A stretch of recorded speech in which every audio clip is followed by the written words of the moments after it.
Mesdames et messieurs, merci de votre fidélité et confiance à Canal Congo Télévision et bienvenue à votre émission Zoom qu'on a le plaisir de recevoir ce jour Monsieur Jean-Marie Kamenga. Jean-Marie Kamenga est président national de RDR, membre de la dynamique La Vérité de Zirne et membre de la plateforme politique Lamokol que j'ai dit bonjour et bienvenue. Bonjour monsieur le journaliste. Votre première participation à cette émission Zoom? Oui, c'est ma première participation. Je suis très heureux de l'invitation et je vous en remercie sincèrement.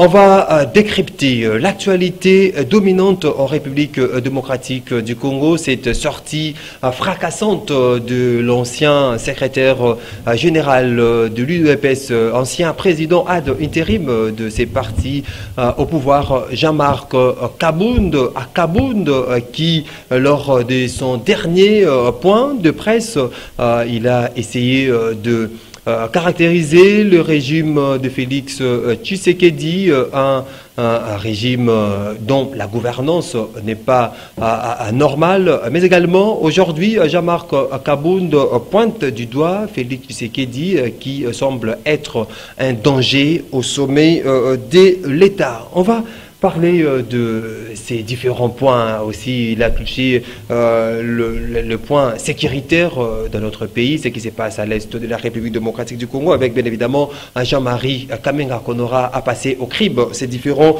sujets, aussi cette problématique du déploiement des forces régionales à l'est de la République démocratique du Congo. Est-ce que c'est une clé? Est-ce que ça sera une solution à cette crise, à l'insécurité à l'est de notre pays? On en parle. Mesdames et messieurs, fidèles téléspectateurs de Canal Congo Télévision, Monsieur Jean-Marie Kamenga, vous avez suivi Jean-Marc Kabound qui dit éventrer les bois par rapport à la gestion de notre pays. Êtes-vous satisfait par rapport à son discours? Dire que très satisfait par rapport à son discours, non, peut-être moi je retenais certains mots clé lors de son point de presse, par exemple quand il dit que Félix est un danger pour le pays au sommet de l'État, puisque nous tous, nous savons, nous principalement de la Mouka, nous avons œuvré ensemble avec Félix dans l'opposition, dans le rassemblement, et la façon dont Félix a accédé au pouvoir était déjà un mauvais départ. On risque de parler de mauvais départ à chaque prise du pouvoir des individus. Non, non. On risque de parler de mauvais départ avec Joseph Kabila, avec Mouzé Laurent Désiré Kabila. On risque de parler non. Chaque fois, moi j'ai toujours dit, je crois, tout au long de vos micros, que Félix n'avait pas seulement le pouvoir à défendre, mais Félix avait un nom à défendre, qui était le nom d'Étienne. Quand on parle d'Étienne Tshisekedi, ça symbolise un état de droit, la démocratie. Mais la façon, après les élections de 2018, et la façon dont Félix a accédé au pouvoir, il n'était pas dans cette logique. Mais il était dans l'opposition. Oui, j'ai dit que... C'est pas Félix qui a organisé les élections. Non, je dis ceci. Tout le Congolais aujourd'hui sait, et le monde entier connaissent de quelle manière Félix a accédé au pouvoir. Et c'est ça qui commençait déjà à devenir un danger. Ça reste un secret pour tout le monde. On ne peut pas prendre le pouvoir par un deal. Quand vous êtes en politique, oui, on fait la politique pour conquérir le pouvoir. Mais on conquérit le pouvoir d'une façon démocratique et légale. Mais on ne peut pas passer par des deals pour se faire élire. Et là, c'est ça le danger que Félix a présenté aujourd'hui devant la nation. Là, ça reste un vieux débat par rapport. Ce n'est pas un vieux débat. À un deal, parce que si on vous demande de prouver à la face du monde ces deals-là, de démontrer où il y a eu des accords, vous ne serez pas. Mais ça reste dans les racontages. Yves Le Drian, le ministre français des Affaires étrangères, à la fin, il a dit quoi? C'était un arrangement en Afrique. J'ai dit très bien que oui, nous savons, puisque quand il y a eu tout ce tâtonnement, tout ce non, ne siégez pas, quand les Européens disaient que c'était un arrangement en africain, c'est tout dit. Donc c'était une humiliation pour la patrie. Et aujourd'hui, au moins Kabound qui était ensemble avec Félix reconnaît le forfait, c'est une bonne chose pour le pays. Est-ce que ce n'est pas, il ne faut pas placer ces discours de Jean-Marc Kabound d'un discours politique. Après ces longs moments de silence, Jean-Marc Kabound veut assurer la sympathie de la population congolaise à travers ses discours. Non, mais nous connaissons un peu la franchise. Ou bien vous donnez crédit à tout ce qui est non, dit non, par moi je ne donne pas Jean-Marc crédit, puisque celui qui compatisse à un crime n'est qu'un criminel. Aujourd'hui, Jean-Marc Kabound, ce qu'il a dit aujourd'hui, c'est un repenti. Il sait, puisque tu connais quelle était la position que Jean-Marc Kabound jouissait à ce moment-là dans l'UDPS. Il était dans cette marmite qui a fait ce coup. Et aujourd'hui, quand il révèle ça au grand jour à la nation, c'est une bonne chose, c'est la repentie. Au moins, nous qui crions haut et fort que la victoire du président élu démocratiquement Fayoulou a été volée. Aujourd'hui, nous sommes contents de tout ce que Kabound vient de révéler à la nation. Donc, Kabound a déjà choisi son camp, ou bien vous avez choisi votre camp à travers tout ce qui a été dit? Non, non, nous nous retrouvez nous sommes dans le camp de la raison. Nous sommes dans ces cas. Vous opposez au président de la République? Nous ne sommes pas des opposants. Vous savez très bien que nous sommes des résistants. Puisqu'on a gagné les élections qui nous a été volées par un individu, par un groupe d'individus. Et aujourd'hui, nous résistons à ce qui s'est passé au pays. Au moment où cette histoire ne se reproduise plus. Pendant que vous résistez, pour que ces histoires que vous qualifiez de vol électoral ne puissent pas se reproduire ou se répéter, mais vous avez déjà choisi votre candidat au niveau de décider, Martin Fayoulou, qui aujourd'hui a été désigné comme président de la République. Je ne sais pas, au niveau de RDR, vous serez aussi candidat président de la République. Non, non, le problème est que c'est là où les gens veulent créer un peu l'amalgame, dans ce sens que tout parti politique a ce devoir d'aller à un congrès et de désigner un candidat aux élections. Mais le moment venu, il y a des alliances. Moi, je dis que je suis membre de la MOUCA, je suis membre de la DVU. Mon parti politique n'a pas encore donné une position. Le moment venu, notre parti politique aura une convention ou un congrès et nous allons nous décider. Donc le problème aujourd'hui, ce qui s'est passé à Kisangani, c'était le congrès de décider. Et il faut accepter les résolutions. Ça n'a rien à voir avec RDR. Non, non, puisque j'ai vu même, il y a des ceux qui commencent à trembler, à faire des déclarations inutiles. Le congrès était le congrès de l'ECID et l'ECID a donné ses résolutions. Et le moment venu, si cette histoire, aujourd'hui dans notre pays, nous savons très bien, depuis Lumumba qui était peut-être l'homme le plus populaire du pays, il n'a jamais gagné les élections seul. Nous partons toujours en plateforme. Le moment venu, chaque parti va se prononcer et nous aurons un candidat. Dans l'aspect social, Jean-Marc Kabound parle de l'escroquerie d'État à travers le dossier RAM qui a tenu en haleine tout un peuple. Dossier RAM. Il parle d'une escroquerie d'État. Partagez-vous cette opinion? Oui, c'est une escroquerie d'État. Même toi, tu le sais. Un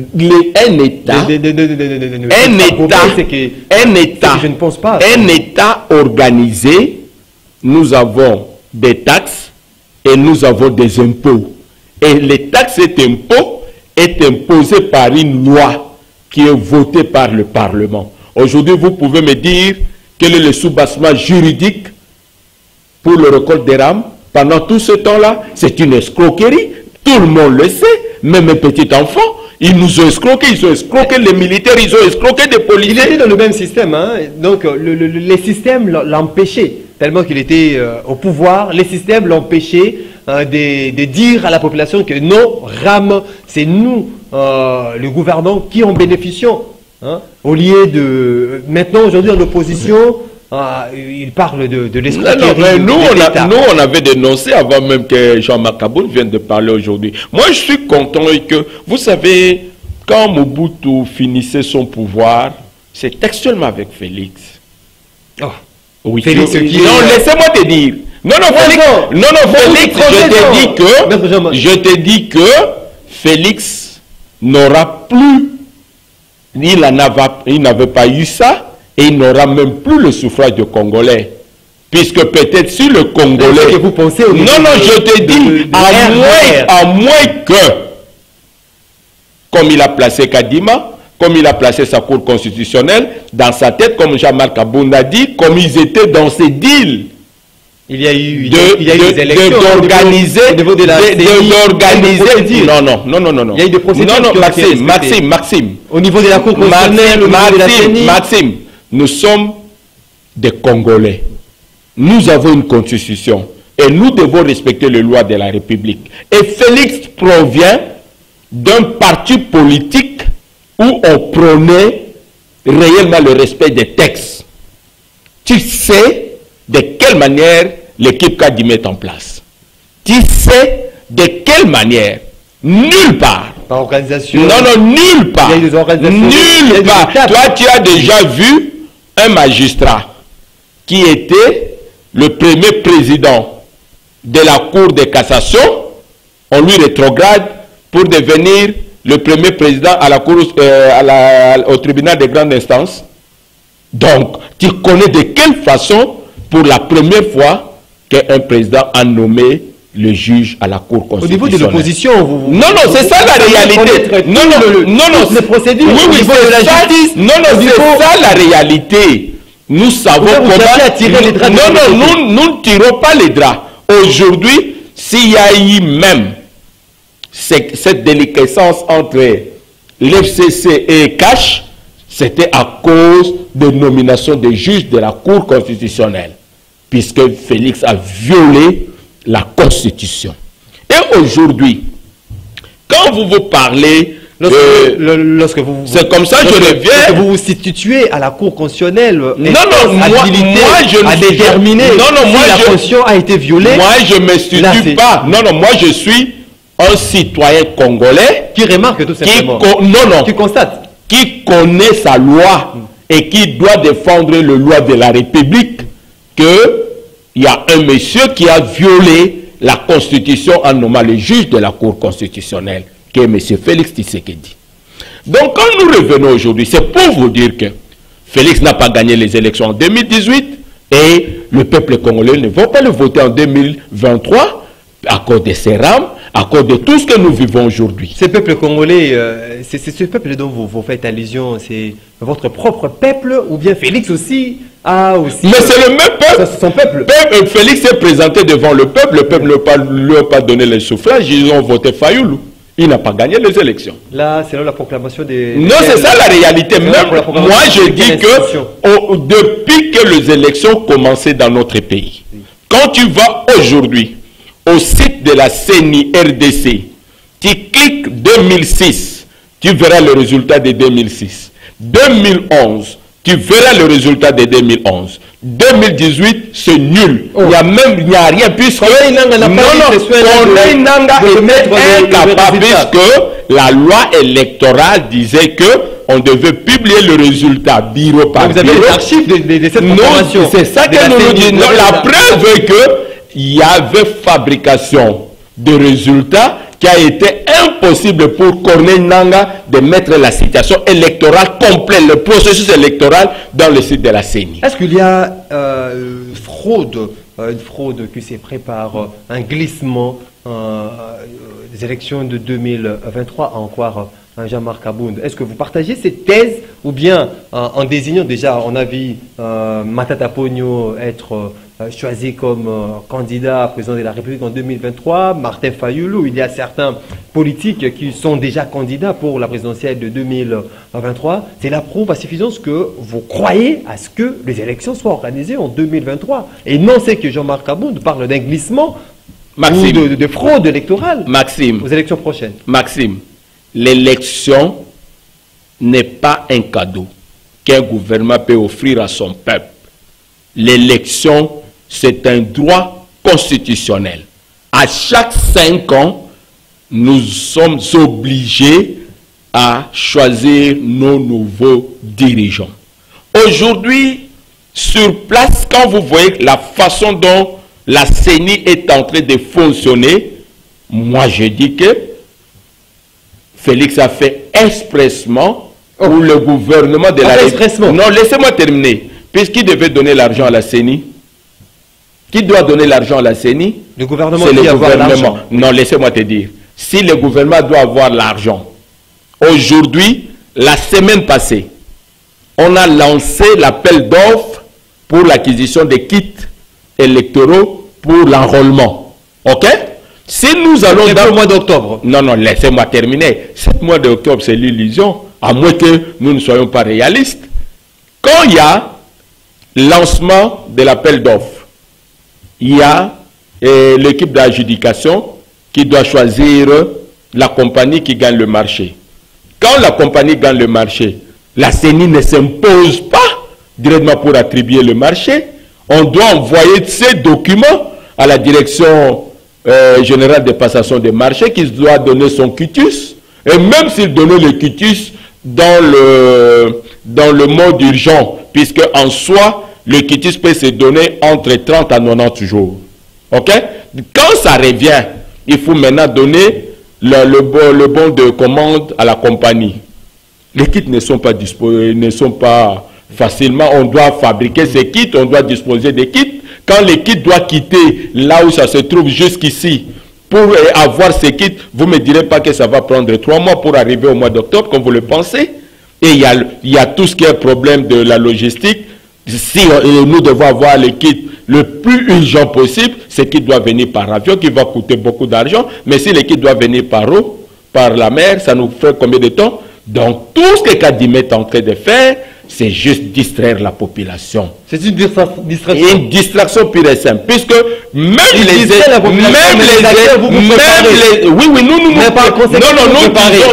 nous disons ceci. Nous disons ceci. Les élections auront lieu, les élections auront bel et bien lieu en 2023 conformément à la Constitution. Mais quand nous voyons la faisabilité, c'est que Kadimé est en train de faire, même les experts électoraux ont déjà dit, quand vous suivez Jean Bosco Mbosso, la dernière fois dans sa sortie, lui, Deli et Yata, il a dit quoi? Si au mois de juillet, rien n'est fait, ça devient quoi? Hypothétique. Si nous commençons l'enrôlement, comme lui l'a dit au mois d'octobre. Mois d'octobre. Il faut attendre le mois d'octobre. Nous terminons. Ok, allons lentement, nous terminons ça quand? Si nous commençons l'enrôlement au mois d'octobre. Ça peut prendre un mois. L'enrôlement? Ça peut prendre un mois. L'enrôlement? C'est lancé de façon simultanée. L'enrôlement? Dans de différentes tu es sûr? Provinces. Vous avez des routes? Vous avez des routes? Moi, je viens de Kisangani. Vous avez des routes? Pour acheminer toutes ces histoires? Donc ça peut être, statistiquement parlant, c'est long. Quand quelqu'un... Ça prend de combien de mois? Non, c'est ça que je te dis. Aujourd'hui, on peut dire que nous avons les histoires à Kisangani. Ça doit atteindre les territoires d'Opala. Ça doit atteindre le territoire de Basoko. Ça doit atteindre tel territoire, Banalia, Bafasende. Et quand vous arrivez à Bafasende, au chef-lieu du territoire, il faut déployer dans des groupements, il faut déployer dans des villages. Nous n'avons pas la logistique. Il faut chercher des jeunes gens qui ont des motos. Il faut négocier ça. Donc ce n'est pas une opération facile. Donc c'est pour dire que sous la faisabilité, aujourd'hui, le pays est en retard. Mais nous disons ceci. Nous étions tous à l'opposition avec Félix. Il y a des gens qui sont morts le 19 septembre 2016. OK? À cause des glissements. Et nous n'accepterons plus le mort. Vous voulez entrer dans ces mêmes bateaux? Non, Félix... Bateau de glissement. Non, si aujourd'hui il y a glissement, c'est-à-dire même vous, au niveau de l'opposition, vous allez entrer dans ces bateaux pour amener la Quel bateau? Est-ce que c'est ça l'exemple d'un État sérieux? Nous voulons nous faire un État civilisé ou bien nous voulons être un État voyou? Ça rejoint la demande formulée par la Mouka de ces dialogues. Non. La Mouka, c'est peut-être ça l'intelligence politique qu'on peut trouver dans la Mouka. La Mouka a compris qu'il y a eu ce qu'il y a eu le deal politique entre Félix et Kabila. Mais pour qu'on arrive prouvé. Non, non, ce qui est vrai. Et pour en arriver qu'au plus jamais qu'on ait de telles situations, on a prévu juste un plan que nous avons appelé cette feuille de route qui devait nous aider tous à avoir un consensus sur la bonne marche du pays et que tout le monde pouvait être libre quand nous avons les élections. Celui qui gagne les élections, c'est celui-là que nous tous nous inclinons pour dire que c'est lui le président de la République élu, ou c'est lui le député élu, ou c'est lui le sénateur ou le gouverneur. Et on n'a plus besoin de toutes ces histoires, de magouilles, non, on n'en a pas besoin. Ça ne donne pas de bons exemples pour le pays. La preuve est là. Nous sommes en train de patauger pendant au moins plus de 3 cycles électoraux. Regardez la situation du pays. Et quand vous allez maintenant au niveau de la population, qu'est-ce qu'ils disent? Bamapona Miango et je me mets la Bissonine. Ça nous apporte quoi? Donc, ça devient un peu une honte pour la patrie. Donc, au lieu que la démocratie soit réellement une chose qui devait développer le pays, mais nous sommes maintenant dans la marchandage démocratique. Donc, vous achetez l'électorat et après, vous commencez à faire des combines pour qu'on te donne l'argent, pour que toi tu t'enrichisses et au détriment de tout un peuple. Est-ce que les signaux à ces jours, M. Jean-Marie Kamenga, prouvent à suffisance qu'il y aura élection en 2023 ou c'est peut-être une illusion? Maxime, moi je rentre dans les textes. Constitutionnellement, les élections de 2018 a eu lieu le 30 décembre. OK? 2018.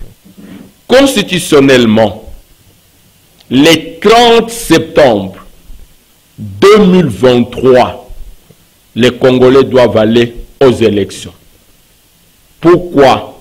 Puisque l'article 73 de la Constitution dit que les élections sont organisées 90 jours avant l'expiration du mandat du nouveau du président. OK? Donc nous pensons que Félix avec son équipe, le 30 septembre ou même le 15 octobre, va nous organiser les élections pour que la nuit du 23 janvier 2024, une remise et reprise entre lui et le nouveau président ait lieu et que le 24 janvier 2024, que le nouveau président prête serment. Peut-être qu'il sera réélu, hein? Il n'y aura pas remise et reprise. Peut-être qu'il sera réélu. S'il est réélu, peut-être qu'il sera réélu. S'il est réélu démocratiquement, je l'appellerai mon président. Démocratiquement? Démocratiquement, je l'appellerai mon président. Les élections qui seront organisées de façon démocratique, nécessairement les fruits qui découleront de ces élections seront des fruits démocratiques. J'ai dit que s'il est élu démocratiquement, je m'inclinerai, je l'appellerai mon président. On s'achemine lentement, mais sûrement vers la fin de cette émission. Monsieur Jean-Marie Kamenga, cette problématique du déploiement de cette force régionale à l'est de la République démocratique du Congo, est-ce que le déploiement de cette force est une solution à la crise ou à la sécurité à l'est de notre pays? Récemment, il y a eu la réunion au Nord Kivu entre les différents chefs d'état-major du pays de la communauté de l'Afrique de l'Est pour étudier les mécanismes pour la mise en place de cette force, malgré qu'il y a une frange de l'opinion qui s'oppose à la venue de cette force régionale. Est-ce qu'au niveau de l'AMUCA, au niveau de RDR, vous vous opposez également à la venue de cette force, ou bien cette force est une solution à la sécurité à la partie est de notre pays? Maxime, sur ce plateau, je vous avais dit non à la force de l'Afrique de l'Est et non à l'adhésion de la RDC à cette histoire de l'Afrique de l'Est. Puisque un peuple qui ne connaît pas son propre histoire est appelé à disparaître. Et là où Félix est en train de nous amener, nous allons nous retrouver dans un engrenage qui nous sera difficile à s'en sortir. Puisque nous savons les vérités de nos frères de l'Est. L'objectif du Rwanda. Mais quand on ne sait pas, regarde comment Museveni nous a humiliés, ridiculisés la semaine passée. Et quand vous voyez toutes ces histoires-là, vous pensez à quoi? L'humiliation était en demandant au gouvernement congolais mais de parler ça. avec... Non, non, et le vrai problème est que quand le fils de Museveni... C'était sa propre initiative. Non, non, quand le fils de Museveni dit que Kagame c'est mon oncle, quiconque touchera au Rwanda va toucher à l'Ouganda. C'est ce que nous vivons. Aujourd'hui, les M23, ils ont pris Bunagana, passé par où? C'était par l'Ouganda. Et comment vous allez prendre vos propres ennemis pour venir sécuriser votre maison? Quel engrenage nous voulons nous faire entrer nous-mêmes? Quel engrenage? Bientôt, là, Félix sera le président en exercice de la SADC. Pourquoi Félix ne peut pas négocier avec la SADC? Puisque la Tanzanie, le Malawi et l'Afrique du Sud, avec les brigades d'intervention rapide, ont stoppé net le M23. Et qu'est-ce que vous voulez encore? Puisque le M23 avait pris Goma. Tu penses que si aujourd'hui M23 prenait Goma, les pays de l'Afrique de l'Est vont nous aider à faire évacuer ce genre de Goma? Ils vont rester là-bas puisque c'est le début de la balkanisation. La capitale, ils ont déjà eu. Comment nous sommes naïfs jusqu'à ce point-là? Nous tous, nous savons très bien que tous nos frères de l'Est veulent bien la balkanisation de la RDC. Nos frères de l'Est? J'ai dit tous nos frères de pays de l'Est. Ah, de pays de l'Est, là il faudra préciser. Veulent bien la balkanisation de la République. Et vous prenez le même genre, dont moi je suis en conflit avec toi, et j'appelle ton fils pour venir sécuriser ma maison. C'est ça que Félix est en train de faire. Et quand même il dit que non, les troupes rwandaises ne seront pas de la partie. Mais l'armée, la guerre, ce n'est pas seulement les troupes au sol. Il ne vous dit pas que les troupes rwandaises ne seront pas là pour le renseignement. Ils peuvent être au centre de commandement, ils donnent des renseignements. Il sait, si aujourd'hui il y a une armée qui contrôle bien l'Est de la RDC, c'est l'armée rwandaise d'abord. Au moins là nous sommes conscients. Comment les Kenyans qui ne connaissent pas l'Est très bien, comment les Sud-Soudan qui ne connaissent pas bien l'Est, vous pensez qu'ils vont venir ici et abandonner le Rwanda comme ça, puisque c'est le Rwanda qui vont les guider. C'est le Rwanda qui connaît là où qui sont les forces négatives qu'on sort. Et puis vous dites que non, les armées rwandaises ne vont pas intervenir. Mais ils seront présents.